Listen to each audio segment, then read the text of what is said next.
Welcome back, and thank you for tuning in to Naijha Speaks. My name is Naijha Wright Brown, co-owner of the Landed Kush Vegan Soul Bistro in Baltimore, executive director of the Black Vegetarian Society of Maryland, and contributor for Jane Unchained News. Today's guest is a Pan-African social entrepreneur. That's a lecturer, author, economic justice organizer, and a Gullah militant intellectual who just happens to be plant-based. He is a fall 2018 Warnock Social Innovation Fellow who, after a few months of leaving the corporate world, became a social entrepreneur and ended up sleeping in his car. He is the inspiration behind bARTer, a platform where entrepreneurs, nonprofits, and volunteers can connect for the purpose of exchanging products, services, and resources to help keep themselves and their missions afloat. He is also the author of Raising Me, the story of a young boy named Jerome that navigates through his community and identifies the village that gives him the support he strongly desires. Through the knowledge, motivation, and wisdom he receives from the elders in his community, Jerome learns about the gift that is available to every child in the absence of one or both parents. This is a message for the youth that adults need to hear. And without further ado, introducing Larry Shaw, also known as the Geechee Motivator. Hey, there goes the claps. What's going on, Larry? How you doing today? I'm sorry, Larry, I just unmuted you. How you doing today? Thank you for taking the time out to join us this evening and speak to me and the viewers. How's it going? Thanks for having me. It's going well. Getting rid of this rainy energy, but it's going well. Right. It was all bright and now it's all dreary. Well, tell us a little bit about yourself and your Pan-Africanism. We got to know everything about you right now. Your whole life. So again, Larry Shaw, affectionately known as the Geechee Motivator. I'm originally from Charleston, South Carolina, so I'm a Gullah Geechee guy. I been living in Baltimore for maybe three and a half years, working on different community issues. So I'm a social entrepreneur. What that is somebody who finds problems that they don't like, and they try to solve those problems by doing things that they love and they're good at. So I'm a lecturer. I've written a couple books. I do consultant for different organizations, and I also facilitate discussions and create community solutions for those problems in different communities. Yeah, that's the gist of who I am and what I do. Okay, that sounds like a lot. Talk to us about your plant-based journey. So, my family actually, I've always had like people who either didn't eat pork or people who were plant-based, and so I always had access to it, and I never really ate pork or like ground beef and stuff like that. But about 5 years ago, when I became a social entrepreneur, I was leaving corporate America, and I've always knew that I was going to go fully plant-based, but that was kind of the extra motivation. I was like, I'm not going to have healthcare for a period of time, so I need to be the healthiest I can be. So I just pretty much gave it all up. I went from pescatarian straight to plant-based. Oh, that's the same path I followed. I had a hard time giving up that seafood and that cheese, but eventually it went away. Did anything inspire you? Any books, any people, or just, I don't think anything inspired me. I'm the type of person, once I do something, I kind of like dive into it. So after deciding to do it, I've read a lot of books and watched different videos and lectures and stuff like that. So I educate myself around it so that I can strengthen the choice that I made. But no person or thing other than me wanting to be my healthiest inspired or motivated me to do it. And what does your daily plan look like? And do you have a workout plan with that, a meditative discipline? What does your daily discipline look like in terms of food, workout, and meditation?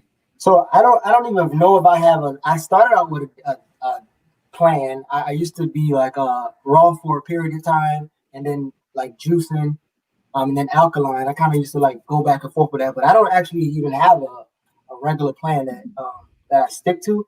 I want to create one, but I definitely don't have one We getting along real well. That sounds like me. I just be moving, and certain things I don't, obviously eat at all. So it's just, I think my consciousness of what I'm eating has been raised, and so it's kind of like a normal thing. But there's no like set regimen or plan that I have. Well, we're here today to talk about how does physical and mental health empower us. And everyone, folks that are tuning in, when we're saying us, we're talking about the Black community. Am I correct, Larry? Yeah, absolutely. One of the things about being Pan-African and being African-centered is just being very clear on who you are surviving with and saving and healing. Example, you probably don't have to say that you're family first, but it just makes sense for you to take care of your daughter before you try to take care of anybody else's daughter. Right. So to be African-centered is to be totally focused on our people, and just if you're any bit of historical, you see the need for a focus on our people. I have a clip of you here, Larry, before we get into getting deep into your social entrepreneurship that I want to share with the viewers. So everyone, here's just a few seconds of what Larry actually does as a social entrepreneur. Who can tell me the purpose of racism? To divide? What else? What else we got? To oppress. Control. To oppress, what else? Control. Control. I like to oppress control. Free labor. To get what they want. Racism is a tool to achieve hegemony. White European hegemony to control African people. And this is how they do it. They do it psychologically, economically, politically, and socially. So most of us, what we know is physical violence, right? We don't pay attention to economic violence, social violence, political violence. So that's the one thing that we all have in common. We all have to deal with white hegemony. That's deep. That's what we want to talk about, Larry. How about that? So let's talk about the social entrepreneurship. Let's talk about this hegemony. Let's talk about how we can empower our people, how we can help our people become physical and mentally healthier. Let's talk. Let's have the discussion. So one of the things, that question that I ask, anytime I'm doing lectures is very interactive, because I believe talking at people is probably not the most logical, beneficial thing, but talking with them and seeing where they're at, meeting them where they're at.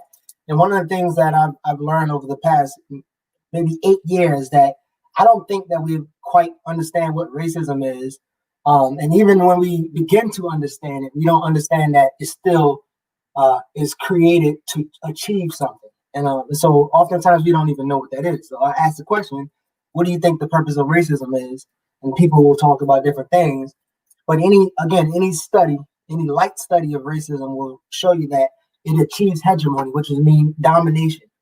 And so Europeans want to dominate the other, in particular African people, economically, politically, socially, and culturally, and psychologically. And so when you think about some of the aggressive, violent behaviors, physical violent behaviors, we don't really pay attention to what that actually achieved. So for instance, I asked this question one time, if somebody is being physically violent towards you to achieve a goal, and they achieve the goal and they stop being physically violent to you, what will you do then? And oftentimes people, they just want the physical violence to stop. They're not paying attention to what the physical violence created.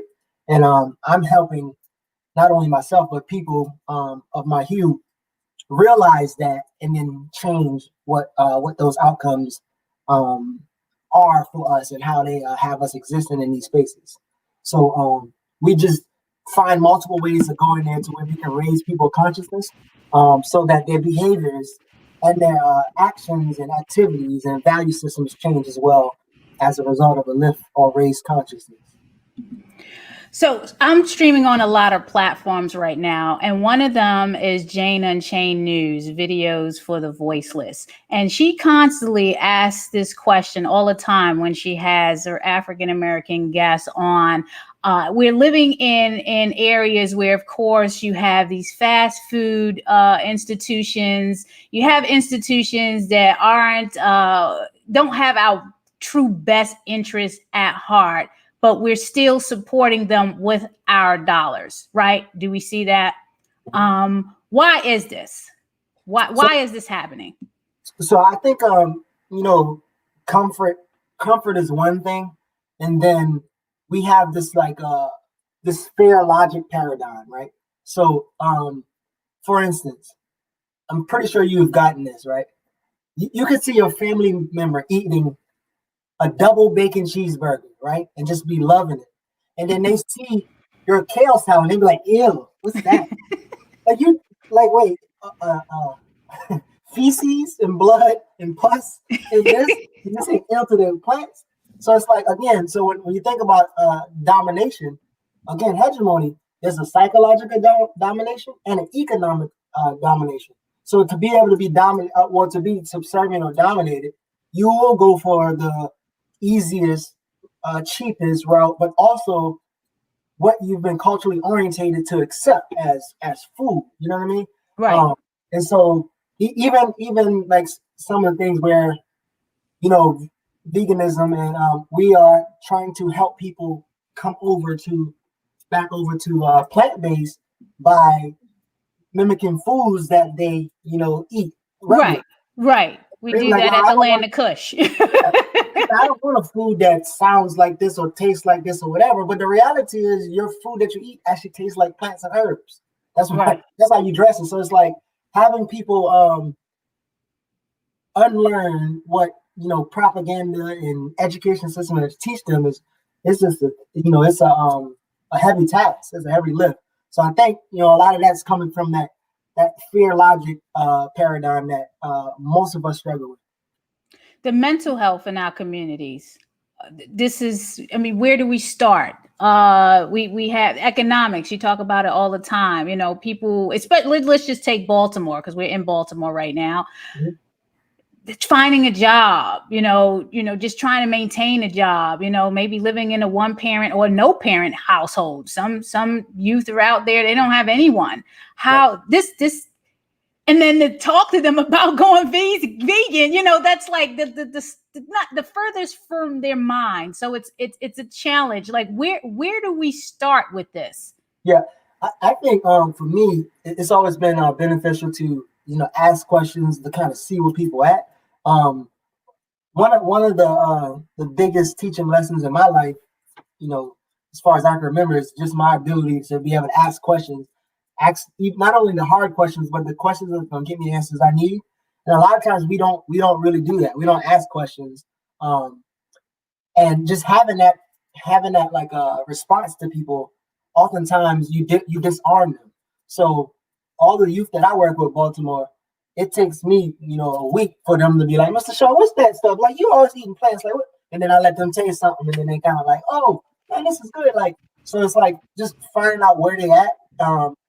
Because again, with the experience that they have, they're not as open to trying different things, and they probably kind of feel insecure about some of their choices. I don't think nobody is like, although they kind of portray that, nobody loves to eat unhealthy and like that's not something that they're proud of. That's not intentional, right? Yeah, it's convenient. So if they can, approach you or realize that you're not like judgmental or whatever they create in their head, they're a lot more open to kind of listen to what you're doing. And then also just, the way you live and the things that you do, a lot of times people will see it and they'll start to ask questions like, you have this much energy, you can do this, you have this much clarity and thought. Like they'll start asking questions as well, and you can kind of give them some of those tricks that you have. And let me ask you this. So with the animal rights, and of course it is still in this time that, Black people are called animals. Now we're all mammals, but in the animal rights movement, we tend to get really, really offended when the term slavery is used with the oppression of animals, right or wrong. I mean, people just don't take, our people just don't take too well to that, even though we're all mammals, and from definition standpoint, we're all animals. Why is it that our people take offense to that in the animal rights movement? So, I mean, I don't, I think I'm in different circles. And so sometimes it's like you hear different arguments. But in terms of, one of the easiest things that I kind of explain, like, I'm not like a animal lover in the sense of like, I need a pet, right? Because when you really think about that, like, you're pretty much forcing the animal to live as if a human or subservient to a human. Domesticating that, which is another argument. Yes. So most people can't either begin to analyze what's going on with that case. So it's like, I'm telling you, like, it's really about meeting people where they at. Because, just thinking about like how, one of the one of the icebreakers I use during a lecture, I said, when I say this word, spell it. And then, no, I said, when I spell this word, say it. I'd be like, SILK. And everybody be like, silk. And I like say it 3 times fast. And they'd be like, silk, silk, silk. And I said, what do cows drink? And they'd be like, milk. I'm like, no, cows don't drink milk. They actually drink water. In fact, baby calves drink milk. They grow up and they get weaned off. But we're the only one that's still drinking a milk from a cow. Can you imagine a 30-year-old man still trying to get milk from his mother? You know what I mean? Like, so right. It's like conversation like that help them like, damn, that doesn't make sense. Right, because they don't think of it on their own. It just becomes this thing like, I've never really thought of it like that. So to the viewers to understand, I always say when we're out in the community disseminating this information and, trying to introduce people to the culture, there's a certain way you have to do it. And you have to understand this culture and we have to be the face of the message. I'm sorry, but we understand our culture and there's a certain way you have to go about doing things because we've been traumatized, abused, raped, lynched, all of that for centuries. And, unfortunately, it was by the hands of, white people. So it is a challenge, but we are out here doing that. What are some important things that our people need to know in order to build collectively in terms of physical and mental health, depending on what missions we're trying to push or initiatives? Yeah, I mean, I think we have to be, now it's COVID and we can do it virtually, but I think we have to really be engaged in community engagement, in community activities. Oftentimes we are just like, society and education and propaganda teach us to be anti-collective, anti-social, individualism, careerism, all the isms that keep you away from collective. And so I think we need to just get into more of those kind of spaces, because in those spaces you are able to ask questions, be taught, and learn from each other. And I think that's just the start, because like for instance, we have a think tank, and we read books together. We watch lectures, movies, and different things. Is this the bARTer right here? I have it. It's covering you all up. Well, why we're at it? Yeah, talk about it. The bARTer Build Think Tank. Yeah, so we read books together, and what happens is when you study and learn together, you also start to create solutions together. You also start to see things differently, and you're challenged in a way that's conducive to your healing and also elevation.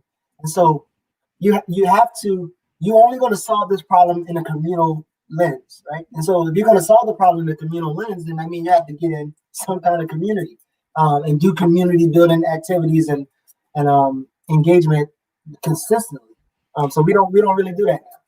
How do they get involved with the bARTer? Talk a little bit about that, the think tank. I mean, if you want to follow Larry Shaw, and you should, as a social entrepreneur, you can go to @GeeChee on Instagram and Facebook, and @Shaw Inspires. So how do we get into this bARTer? Like, for instance, what should Land the Kush or Black Vegetarian Society do to be a part of this?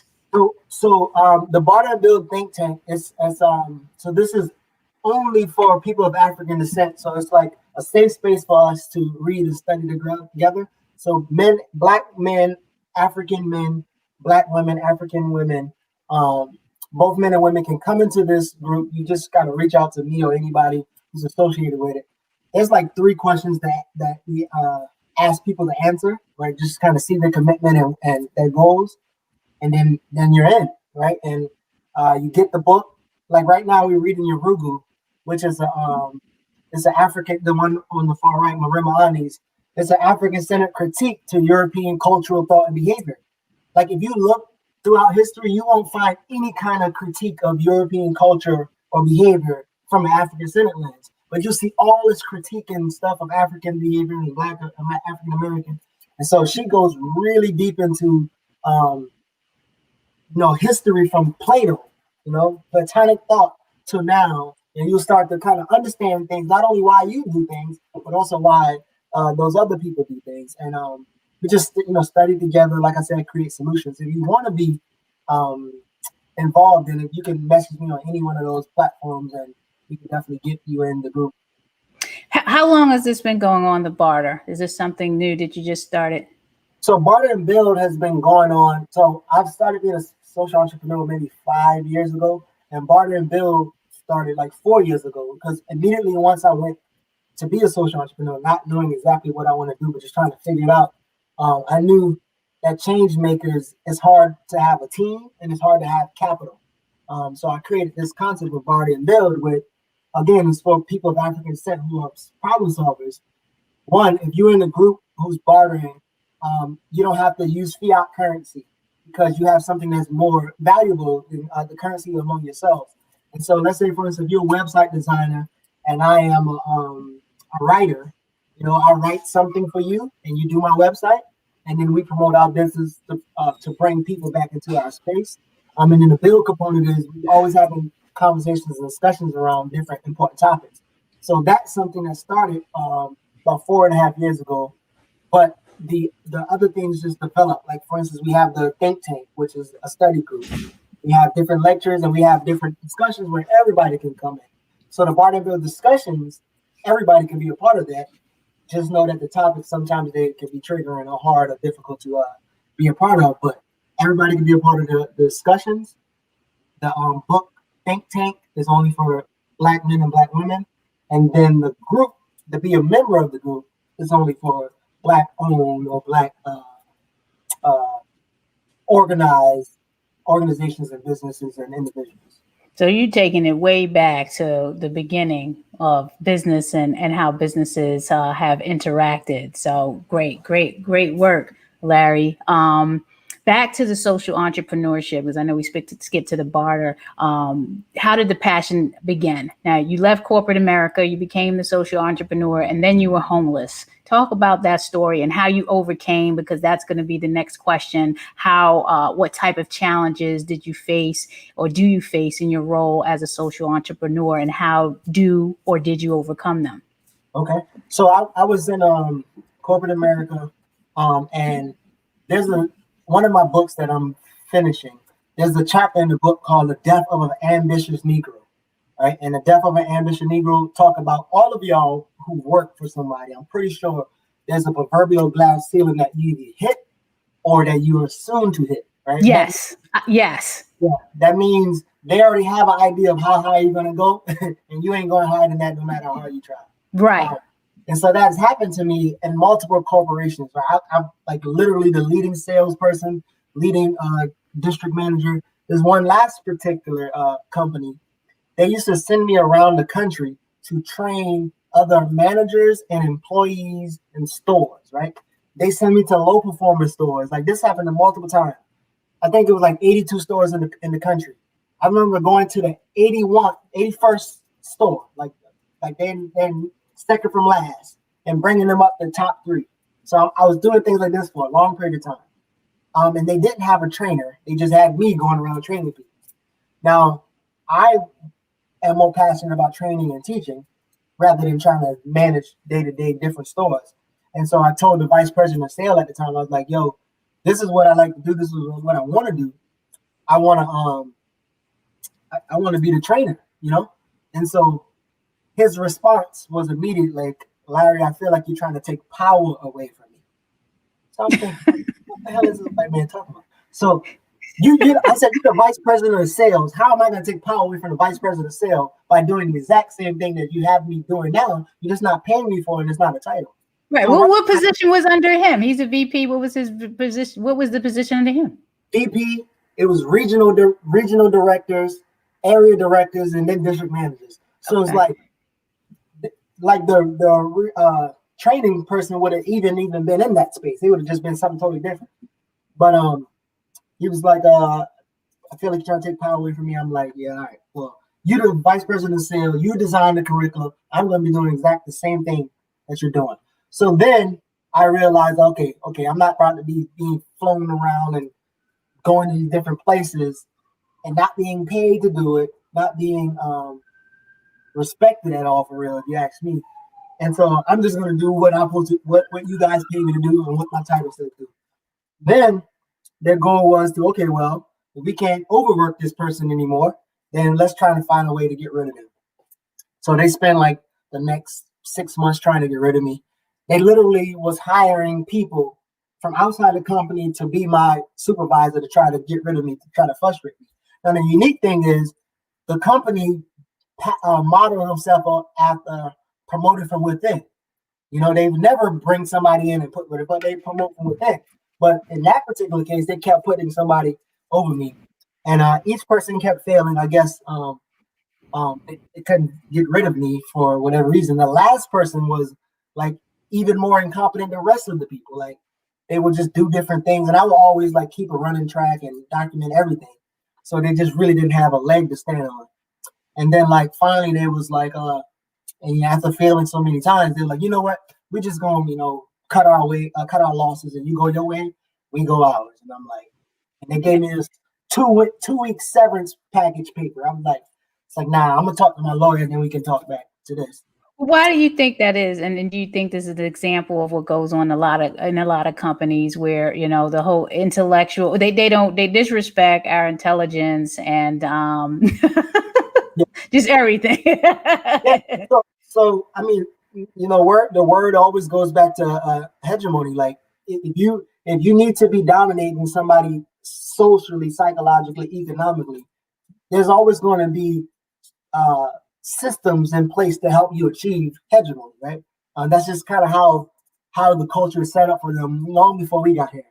And so again, the death of an ambitious Negro is your knowledge of self and your confidence in yourself becomes a threat to them. And that's something that Marimba Ani talks about in Yurugu, is like they want to dominate the cultural other, right? So when you look at patriarchy and racism, it stems from their thought of dominating the other. The white men want to dominate their women, and anybody that's not white men. Right. And so again, that's like a 2,000-year cultural thing that has been going on for a long time. And so in 2020 or in whenever that was 5 years ago, it's the same thing. And so they want to be able to not only control the narrative but control the outcomes of what happened. And that again, that's happened in almost every company I've been in. And actually when I left, I spoke to people, my cousin in education world, I spoke to people in the medical world, and they all had the same experience. Same experience, different avenues, and I'm sure some of you listening probably had that experience as well. Like, the groups don't let you get a certain place, and so that's why I got out of it. That's why I got out of it. Like, yeah, I'm gonna just have to figure this out. And I told my mother, I was like, I'm not ever working for somebody ever again. And I said, I'm gonna either be dead or I'm gonna be living in my car.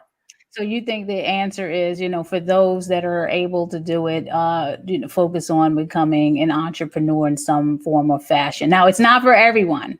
I think now, and now I know more than I know then. I think that we have to understand. So when you talk about education, right? The world is, or the United States is how it is right now, and the people in control of education are people who are Eurocentric people. So when they teach children, they'll teach them to conserve whatever system is in place. Well, that's not going to work for African people. So you have to revolt what's ever in place. So if you're not giving your kids a revolutionary education, then you're just going to have them conserving the things where things are. So in a revolutionary education, entrepreneur is cool, but it's more so having business with intention to build wealth and space and freedom for your people. So that might be entrepreneurship, but it also might be working for an African-centered organization or group that's already established and helping them evolve. You know what I mean? So it really just depends on the situation. I'm not going to convince somebody to be an entrepreneur if, you know what I mean? Like, if it's already 7 barbershops, you be in the 8th barbershop, black barbershop, and you're not going to be able to build any wealth because you're not circulating or growing any dollars. You just, kind of isolate and working on your own. So I won't encourage you to be an entrepreneur unless it makes sense and that you can actually do something for your people economically and socially rather than like build your individual self up. You're listening to Larry Shaw. You can follow him on Facebook at Geechee Motivator and at Shaw Inspires. We're talking about how physical and mental health can empower us as a people, the African American community. Again, this is Naijha Wright Brown.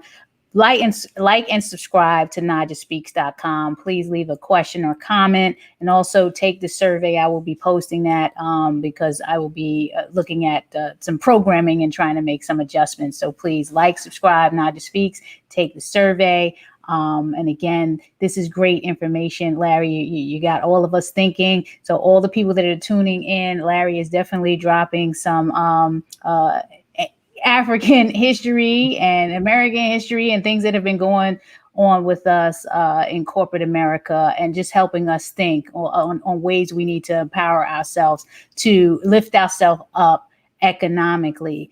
Talk to us about Raising Me, the book. What inspired you to write this? So one of the things that I'm ever grateful for is having a village that I kind of created in my own mind and social space. But growing up in Charleston, there were people in my community that I kind of looked up to, and for certain reasons, I follow them. So, for instance, Dave Copeland, he was a coach, but he also was like a good father and husband. And I'm like, yo, I want to be like him when I grow up, And so, Jimmy, who's a guy who owned Fifth Avenue Fashions, where I used to work at as a young kid. He showed me how to, not only be a salesman, but how to not be so spending with my money and rather than like making money. And so it was tons of different people in there, and I wanted to kind of pay homage to them, but also write a book for youth to help them identify their village. And then lastly, the main goal was to rebuild a relationship between youth and elders. And so in this book, as you're reading it with your youth, it sparks a lot of dialogue between the elders and the youth. And so, again, the end goal of the book was to rebuild that relationship, because I believe until we can get the youth's passion and innovation matched with the elders' wisdom, we're going to kind of be in the space that we're in for a long time. And you can get that book on Amazon, and I'm going to post the Smile link that we have for Black Veg Society in Maryland. We've added the book to our list of suggested reading. So, please support that.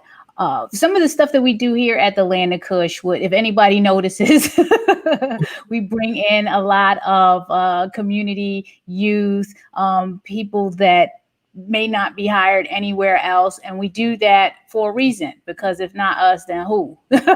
And some of the stuff that you talked about, guidance and trying to teach people how to save, or whatever it is that myself and my husband, Greg, have learned as we were coming up, we try to instill in the employees that we have here. And no, it's not easy. The type of people we hire have gone through trauma. They're still going through trauma. There's a lot of things that are happening, and trying to teach them good customer service, whatever it is we're trying to teach them. It can be challenging, but it has to be done, because again, if not us, then who? So, this book definitely should be an inspiration to someone, the youth.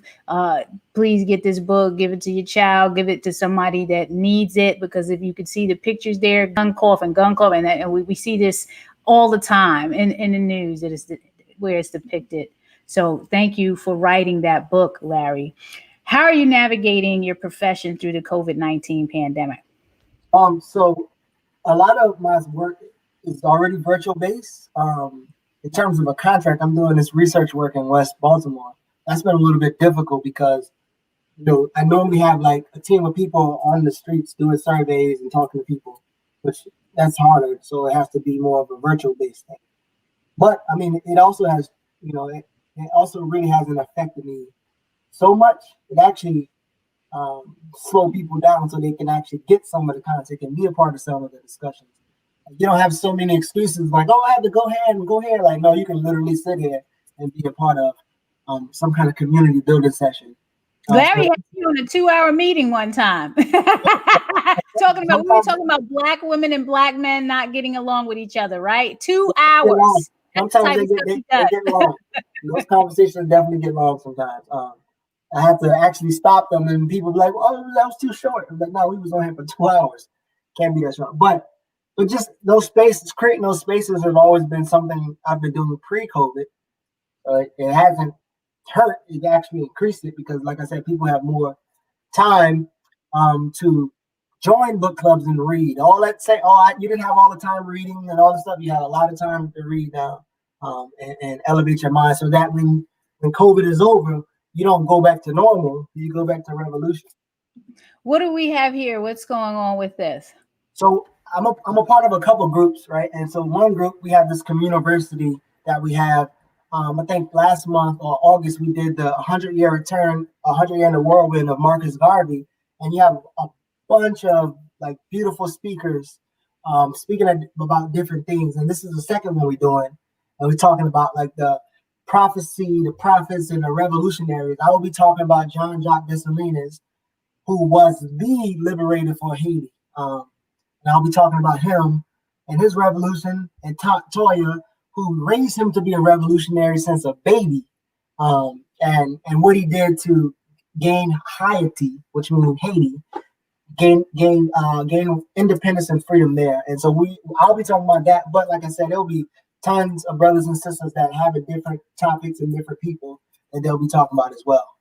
And then they can go, that site is dtc1.org. Yep. It's October 17th and 18th. Yep, a two-day conference, communiversity. You'll have different speakers each day. You can come into the space and go into whatever room you want to go into. And the schedule should be up on the website as well. Okay, I'm just putting that in the chat. So we have that for anyone that's interested in attending that. Yeah, it's one. And also one of the things. So when I speak about history and I speak about different leaders, I have an elder or ancestor that said that when we look at Black history, we need to start romanticizing historical figures and maybe what they said and focus more on the lessons learned by their life, right? And so you can say, well, Martin Luther King was blah, blah, blah. But can you say, well, Martin Luther King went to Ghana and met with Kwame Nkrumah, he started talking more political consciousness, and he started being more in line with Malcolm X. And this is what I learned, rather than saying I have a dream. So on my lecture with Jean-Jacques Dessalines, there'll be more so not about who he was, his name or whatever, but the lessons learned through his life and how we can apply it to our lives today. So my history lesson is a little bit different than just make me feel good about celebrating. And that's why we need you as a differentiator. We need that. So again, thank you. Before we go, I mean, we're definitely over time, but Larry is a special person to me, not because he's a loyal customer of the Land of Kush. Larry actually did me a big favor and stood online to get me a slutty vegan burger when she was out in Baltimore. It was a snowstorm and we couldn't get out there because we sent all the employees home, and it was just me and Greg in here trying to handle all the orders, and I was supposed to be over there, and Larry was the only one that said, I will do it. So I appreciate you for that, Larry. Definitely. What tip or piece, those burgers are good, slutty vegan burgers. What tip or piece of advice would you like to leave the viewers with before we go? So anything, if that one thing on this topic of physical and mental health, empowering our people, what do you want to leave us with? I mean, I would encourage us to, again, get into these spaces of community building. This is the perfect time to learn that thing that has that has been on your back burner? Like, even when I said that, oh, one day I'll be vegan, I used to say that, and then I did become, but that period of saying that at this time, it doesn't make a lot of sense. Like, if you're saying and thinking, and just do it, right? And one of the things that we had a discussion about anti-intellectualism. So when you think about anti-intellectualism, in a brief thing, it's like the people who are anti-studying and reading and, and building your intellect so that you can be more effective, for whatever reason, right? Anti-intellectual among white America preserves white domination and white superiority.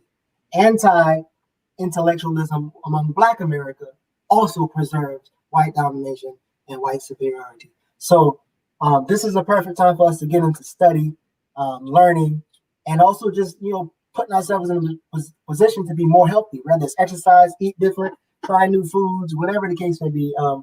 But mentally and physically healthy should definitely not be those memes that say goals. I mean, like, make it happen now. Like, you have all the time in the world now. Oh, wow. Thank you for that. Again, Larry Shaw, follow him at Geechee Motivator and at Shaw Inspires. Subscribe and like NaijhaSpeaks.com. Please subscribe and like, leave a question, comment about any of these sessions and replays, what have you. I want to give a shout out to my sponsors of Welfare World, Veg Fund, Women Funders and Animal Rights, Eat the Change, and Jane Unchained News. Again, thank you for the time that you've spent with us, Larry. We appreciate it. Please, please, please enjoy the rest of your evening and be healthy and safe. Thank you. Thank you.